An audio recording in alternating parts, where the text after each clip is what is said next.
no matter how good your life has been, no matter how privileged it is or has been, all people are suffering, you know? We're all suffering. In our society, especially, we kind of put it under the carpet. Like, we don't really think about how difficult our lives really are. All of us. It ain't easy being human. You know, we can't forget that.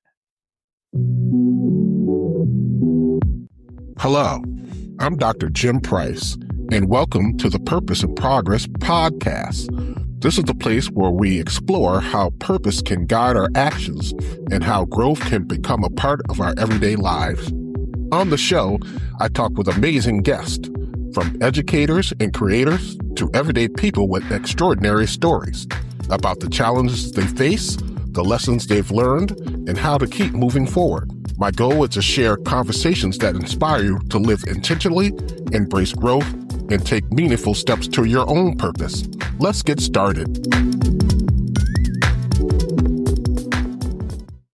Hello, everyone. Welcome to the Purpose and Progress podcast show. I'm your host, Dr. Jim Price, where we share inspirational stories with inspirational folks from all different industries and things like that. And today makes no difference.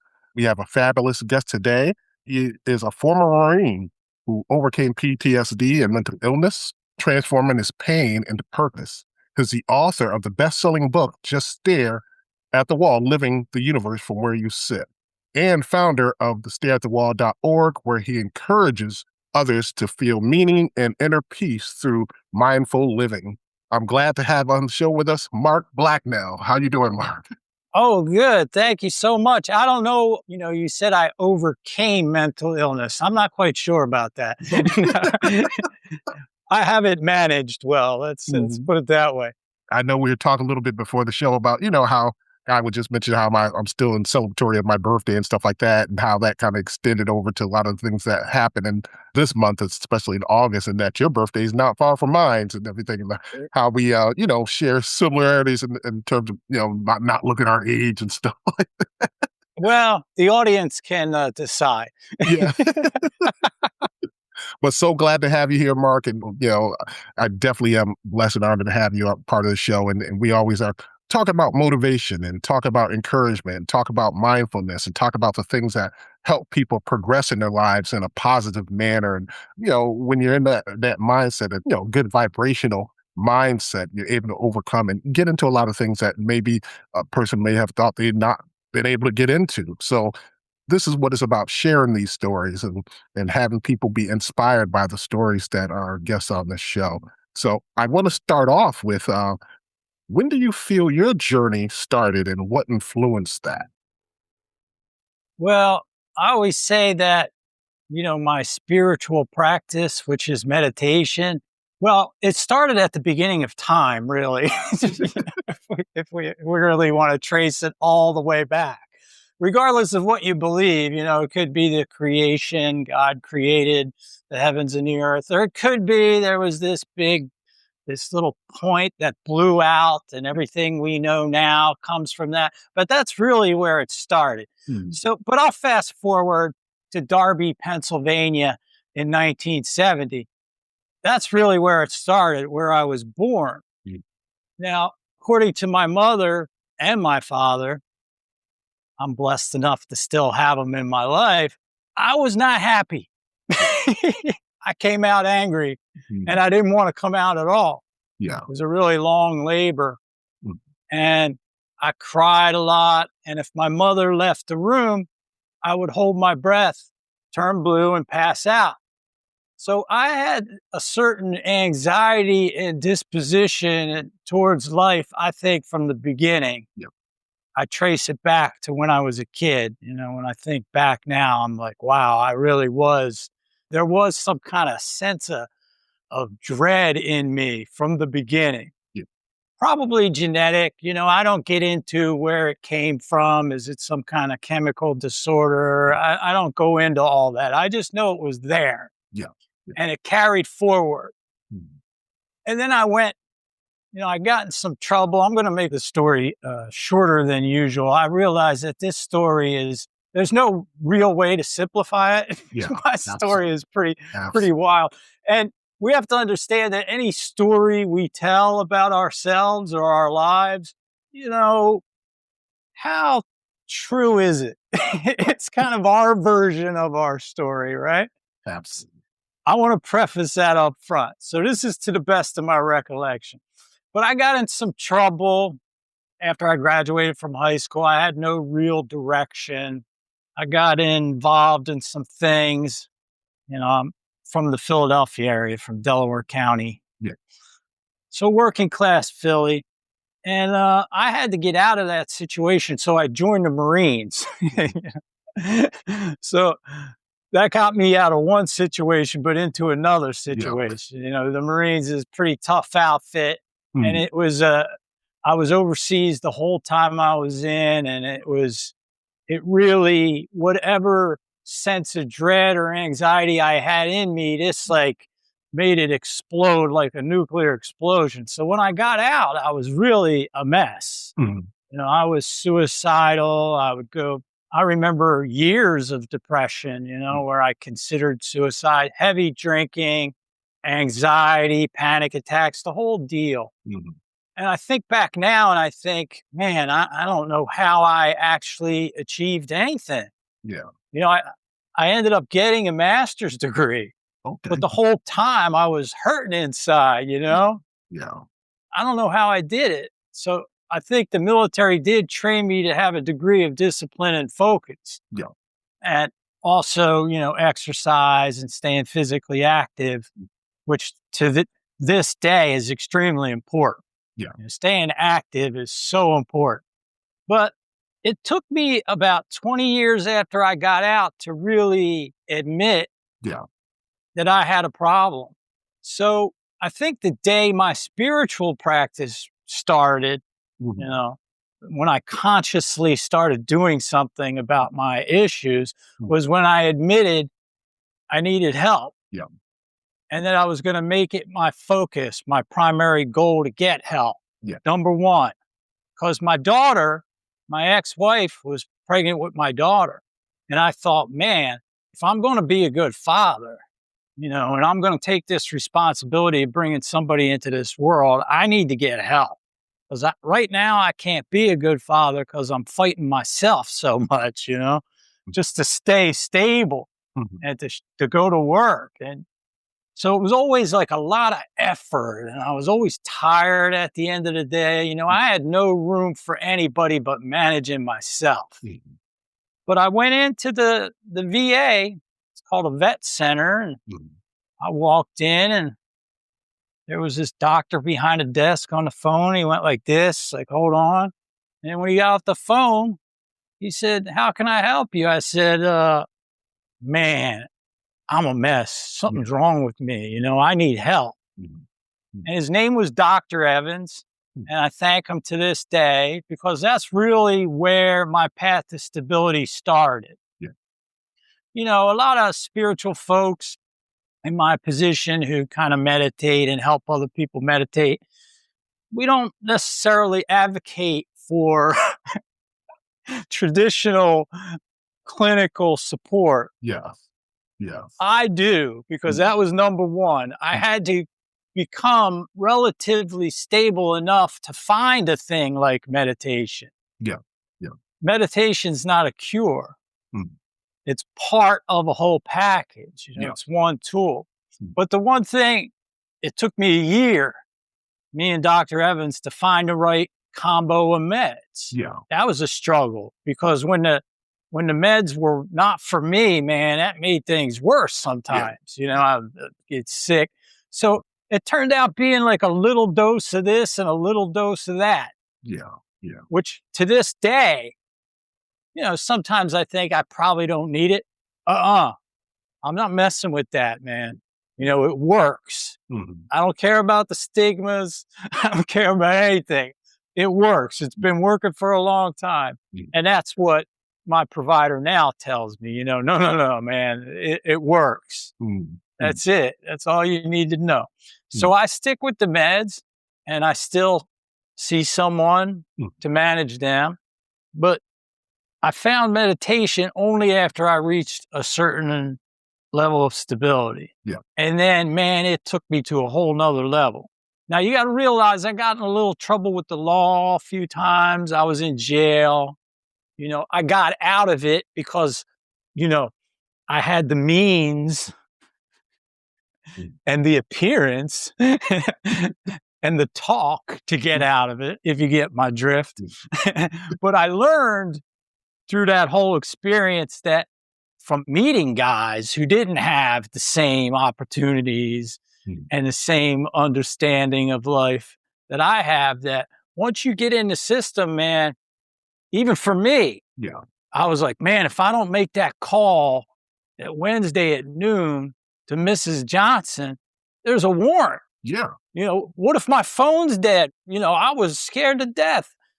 I did it because, I could do it. I'm in a position where I have the tools to manage that. But for someone who doesn't have those tools, the system, it would have been impossible. It was hard for me. A guy with a master's degree with all the advantages in the world. So I kind of saw, and from hearing stories of the guys inside, they'd be, because they didn't have anybody in the world that could bail them out. $500 sometimes, $300. They would sit in there for 9 months before they would even get to court. So it just touched me, and I decided I was going to go back in and help people by teaching them meditation. And that's one of the things I do now.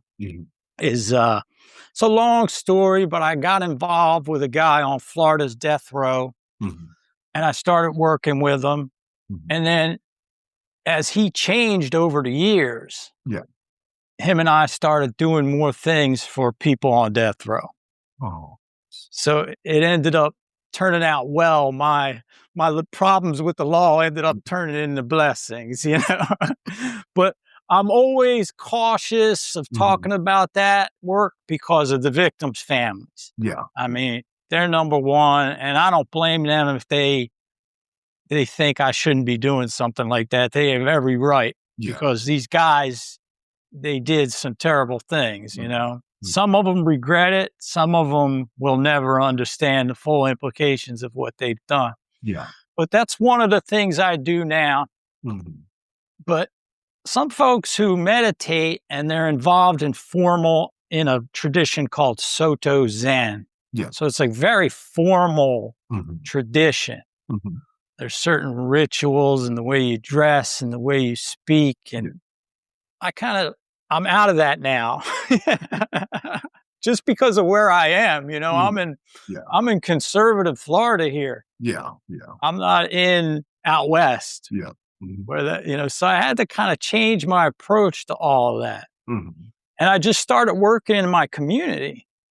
And, helping people establish meditation routines. And that's when I realized, wow, this is a powerful tool. This is a great thing. And I'm going to try to make it as accessible as I can to anyone who is willing to give it a try. I think that's wonderful. Like to have your progress go where, you're dealing with the anxiety, you're dealing with the PTSD, you're dealing with the stress, you're dealing with all these elements in life that could cause a lot of people just to go off the rails and completely just negate their opportunity for purpose and progress. And to see that, you went to school, got your master's, and then, now you're turning around and you're helping families and communities. It's just amazing how life can turn around in such a profound way when you're influencing so many people in a positive way. People sometimes underestimate that. People will see your best-selling book and they're like, oh, the success, they only see the success of everything. They don't know the journey of everything that transpired to get to where you are. You know what I mean? And that opens you up to other criticism. Oh, he's just trying to pitch this book. He's just trying to pitch this stare at the wall stuff. And they don't even know the whole story. Exactly.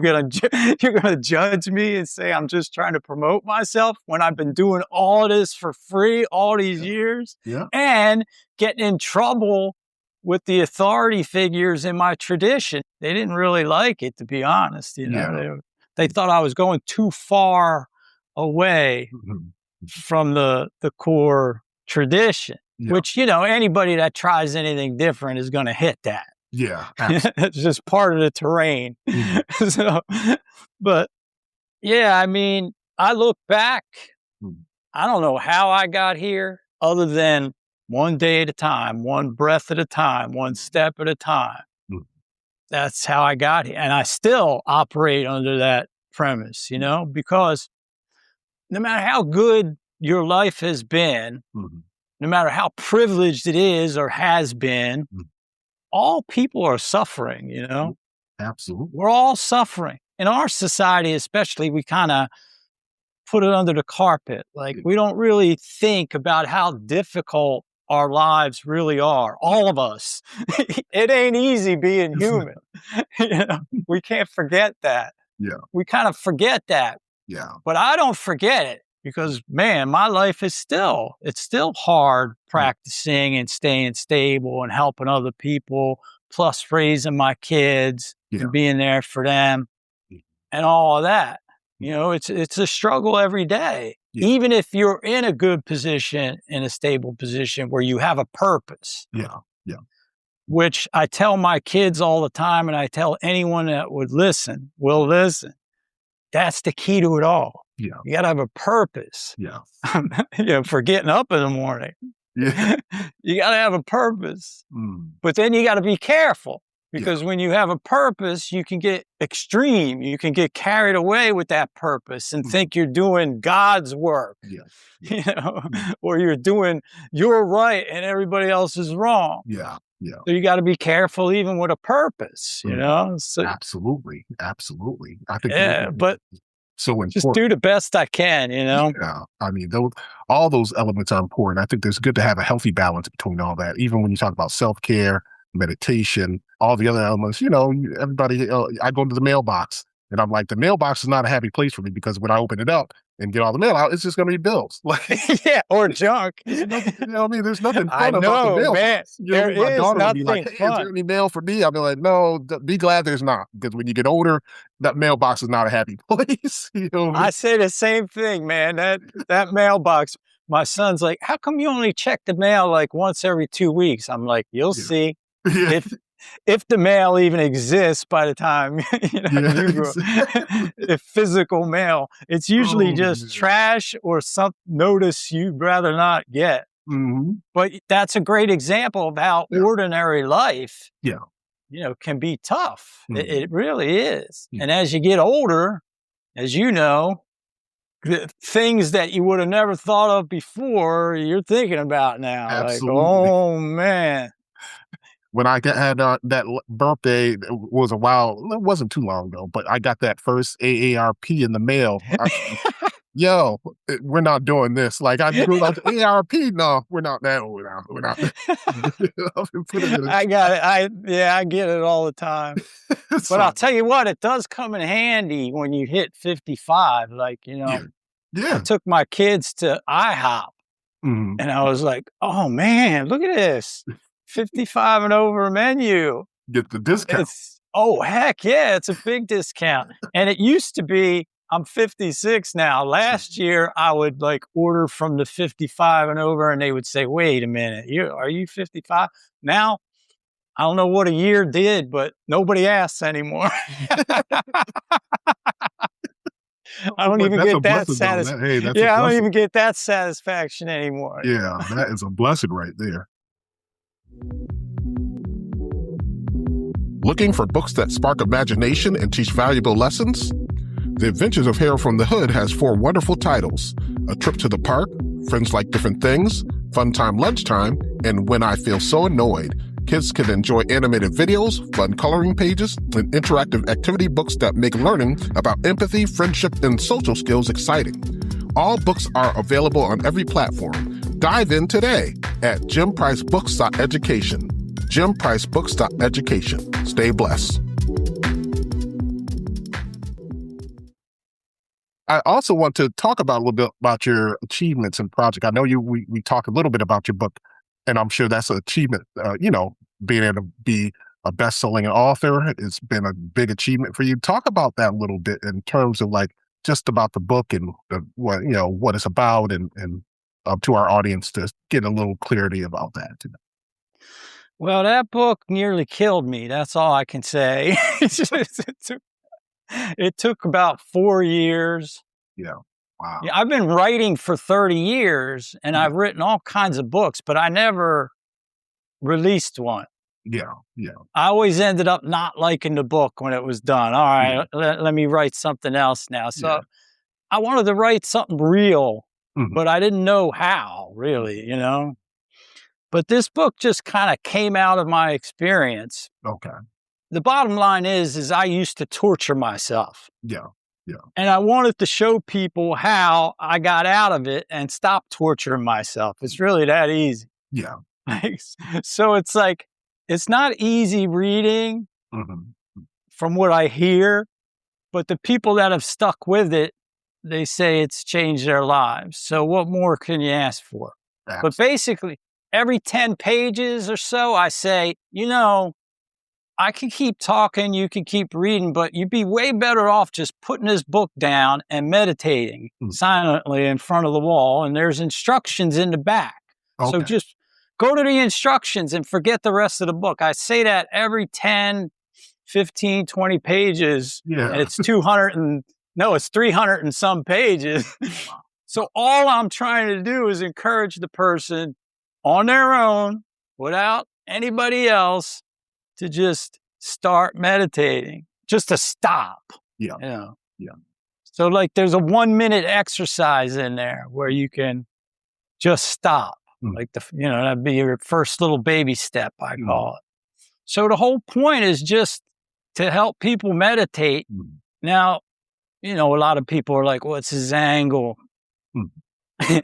Well, my angle is this. I really appreciate life. I think we have a wonderful planet here, but I'm a little concerned at this point in history, like, can you believe the Civil War ended in 1865 and it's still playing out today in the United States, like we got environmental problems, we got wars, we got social injustice, we got interesting politicians, we got you want to word that stuff, the whole deal. There's like a collective sense of dread in the air. So I just felt like, all right, I got to do something. I mean, as small as this might be, I tell folks this all the time. People who meditate, who stop and meditate or pray, whatever you want to call it, who actually stop and don't tell God all the things you need or what he needs to deliver. People who actually stop and listen, silently pray, it makes a huge difference in the world. Absolutely. It really does. So it's basically the power of prayer, but only I tell folks the prayer in this case is silent. You're listening to God as opposed to telling him everything. Listen, God already knows. You don't need to say anything. You need to listen. So I think it's very powerful. And the more folks I can introduce to it, I think the better off the world will be. I mean, maybe that's a little naive, but we all have our niche, Absolutely. Absolutely. I think that's wonderful. And, that's the thing. Like, even with our audiences, watching this, you never know who's watching and who you're inspiring and influenced to be better. There are a lot of times it's the people that you don't even know that you're inspiring to be better because of the encouragement, because of the motivational words and things like that. A lot of people, they misinterpret that as things that are maybe not that important. But, all of those words are important. And I definitely incorporate prayer to everything I do. So I definitely connect well with that. And I think when you incorporate those things and do the meditation and do those things like that, put yourself in a position to do, things that you want to do in life in that regards and stuff. And you're a living example of that, with your story and all you've been through and becoming an author and getting your master's and all the things that have transpired to get you to the point where you're at now, where, you're, in a good space and you're recognizing and seeing, the world does need a lot of healing. There's a lot of trauma in the world. There's much healing to be done. There's so many things happening, and what better way to do that healing process, through prayer and understanding others and trying to have a clear understanding of the things that are happening and get to some point of clarity in terms of that.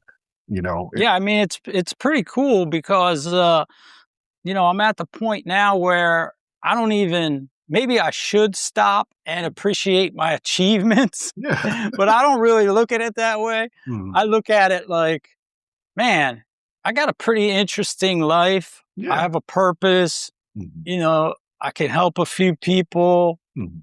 Yeah. I don't need to really be appreciated anymore. You know what I Yeah. mean? Even by my kids, or, I learned that if you appreciate yourself, Yeah. it's so much better because then, somebody says something negative. I Yeah. don't need to be appreciated. Mm. Somebody says something good. I don't walk out like, oh man, like I just got interviewed by the local news. Yeah. Yeah. You know, I caught myself. I was like, damn, I'm important. And then I caught myself. I was Yeah. like, oh God, let that go. Let that go. That's not correct. Mm. So Yeah. it's that process. It's kind of a balance. But really, the reason I do it is because I always say I do it for me, number one. Mhm. I reverse it. Yeah. Some people say, I do everything I do for God. Mhm. Oh, is that really? No, no, no. I do everything because it's fulfilling and Yes. I have an interesting life, Yeah. I Mhm. have meaning. Mhm. Number two, my kids and my family. Mhm. Number three, my community.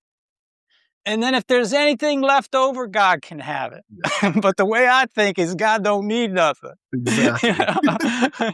So why would I, you put God number one like that, you think you're doing everything for God, man, you better be careful because you Yeah. can start Absolutely. feeling too good about all that. And then you can start thinking you're the prophet and you're the only one that's got the direct line. Yeah. Yeah. And that can Mm. we all know throughout history how that can turn dangerous. Absolutely. If you were to say some like an inspirational advice to others, the audience that's watching, what would you share as like inspirational advice in terms of like, you know, helping someone, motivating Yeah, someone? it's real simple. I was a total mess. Mm. Like if you would have met me, I'm not going to put a year on it, but you would have said, Mm. this guy, wow, there's something not right with this guy. You would, who knows what would have happened? Maybe I would have fought you if you looked at me. Right. I was the type of guy that was like, what are you looking at? You're in that space at that time. Yeah. And Space. it was pretty tough growing up, Mm. Mm. So there were a lot of bullies, a lot of fighting, a Mm. lot of stuff like that. Mm. But if I can reach a point of relative stability Mm. where I'm doing meaningful stuff and, writing books and doing this and being on shows like that, anyone can. Yeah. I'm telling you, anyone can. Yeah. But the first thing you have to commit to is your stability. Yeah. That's got to be number one, Mm. and you got to see who's out there, what organizations are out there, what resources are out there. Mm. Even if you live in a terrible neighborhood, Yeah. where it's rough, Yeah. there's got to be an elder somewhere, somebody who's known throughout the community as a guy who has his crap together, Yeah. or a gal. I'm Mhm. not, Yeah. and that's the person you want to stick with. just insert yourself in their lives. Don't Yeah. give them a choice. Mhm. Mm. Even if it's a reverend and you're like a little skeptical about all that. Yeah. If that guy's real, if he's authentic and he's stable and he's doing good work, Mm. just show up and don't leave the guy alone. Exactly. You got to know your resources. For Yeah. me, it was getting in my car after work, looking up the hours of the vet center, knowing when they took walk-ins, Yeah. walking in. Mm. It was like 45 minutes to an hour from my house. I lived in Maui. I lived up on this mountain. Mhm. So it was a little out of the way, but I made it a priority. Yeah. And that's the key. You got to make getting out of your situation, stability, whatever you want to call it, coming to Jesus, whatever you want to call it. It doesn't matter to me. Just make it number one. You know, in every waking hour, no matter how bad it gets, just go back to that. Where can I go? Who can I go to? What's available? Sometimes it's sports. Yeah. I coach football, but it's soccer. Yeah. But I refuse to call it that because the rest of the world calls it. I coach middle school soccer. Yeah. You know, Yeah. middle school soccer is a great way to stay out of trouble. Yeah, absolutely. to get a good influence, you know. So whatever it takes. Yeah. And when you get a little older, there's less options, you know. Yeah. Really, you might think so, but there's community resources everywhere. Thank you. And you can find them. That is so wonderful right there. Also, how can our audience connect with getting your books? Because, you know, I'm sure our audience, you know, it's a great read, and I really endorse and recommend his book. But just tell us how the audience can get a hold of your book and the title of the book again. Okay, it's Just Stare at the Wall, ! And then you can get it anywhere.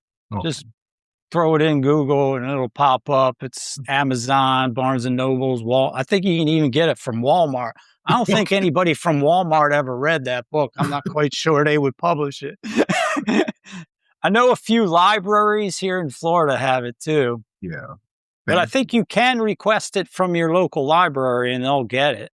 Okay, cool. So that's audience, another way. Please pick up the book. And Mark has some, you know, this has been an definitely inspirational story and a great interview. And just so happy to have you, Mark, on the show. And as we close out, we always say, you know, motivation is key. Being able to understand self-love, self-worth, and self-care are all important aspects of terms of lifting your level of motivation, lifting your level of vibration to higher levels so you can achieve your goals and aspirations. So as we close out, I always like to say, you know, stay prayed up, stay blessed. And once again, this is Dr. Price, host of the Purpose of Progress podcast show, and we'll join you and hope you join us next time. Thank you so very much and stay blessed. Thank you for joining me on this episode of the Purpose in Progress podcast. I hope today's conversation gave you insight, inspiration, or a fresh perspective to help you move forward with purpose. If you enjoyed the episode, please subscribe, leave a review, and share it with someone who could use a little encouragement. You can also support the podcast through the donation link in the show notes. Every contribution helps us keep sharing stories that uplift and inspire. Remember, your purpose is waiting, and progress never stops. I'll see you next time.